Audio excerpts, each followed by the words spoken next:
Let's get a market perspective then on how the Greek story is playing in the foreign exchange markets. Joining us now, Marshall Gittler, IronFX, Head of Global FX Strategy. Marshall, great to see you. How do you read the lack of chaos that we're seeing in foreign exchange markets this morning? Yeah. We're in limbo. It is really preternaturally stable. I'm shocked over this whole period about just how stable the euro is. I think people are just accustomed to a last-minute solution, and they've always expected that at the last minute the EU would pull a rabbit out of the hat and everything would be okay. So far the rabbits don't seem to be coming, but well, maybe we can just see their ears poking over the line. So give us your scenarios that you've been playing with over recent days then. How weak does the euro get if this summit doesn't result in anything very concrete? How strong does the euro get if we do see a deal coming through? Well, that's interesting. I think we've got two scenarios, a bad one and a worse one for the euro, in my view. The bad one is if they do come to an agreement, then people will start to focus on Fed tightening. That's what we saw, that as soon as Greece seems to be resolved, the Fed funds futures start moving and start discounting an earlier rate hike. So that's good for the dollar, bad for the euro. If, on the other hand, Greece does pull out, then we're in uncharted territory. We go through the 109 level, and then people are going to start challenging the previous bottom around 105, I think. It's not just the euro that's been fairly stable through this. There's other currencies as well. I mean, typically, when you see risk aversion trades coming on, you see investors getting out of perceived more risky assets, including emerging market currencies, for example, and yet there's been quite a lot of stability there throughout this crisis, hasn't there? And in the face of all the selling in the Chinese market that we saw last week. Yes.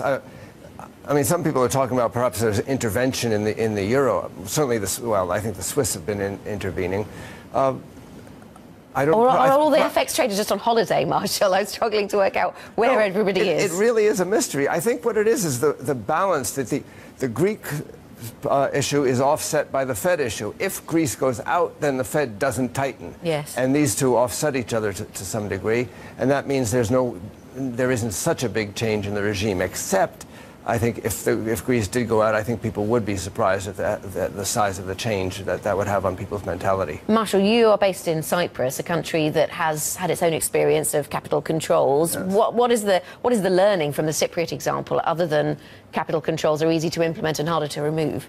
Well, that capital controls are easy to implement and hard to remove is one major thing. This 5-year Brexit timeout seems to me to be nonsense, because we had capital controls for 2 years and we had much smaller.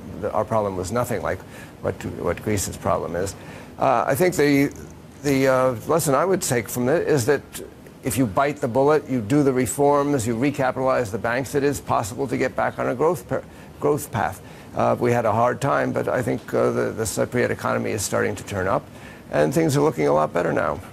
Where does the euro go from here, then? Because it seemed that for some time there were these competing truths, said to be truths, about the euro. One was that you could never leave, and the other was that there were rules attached to membership. And it seemed that the Germans would talk about both of those as being important, and now they seem to be putting the latter ahead of the former. Where does that leave the euro as a currency union? I spoke to Saka Nusebe earlier on, and he was saying it's as if they're treating not as a currency union anymore, but just as a sort of a club that you're a member of for a little while. Well, exactly. We're back to the old exchange rate mechanism, where every now and then one country decides that it can't take the policy, the rate they're assigned, and they devalue. That's what it used to be.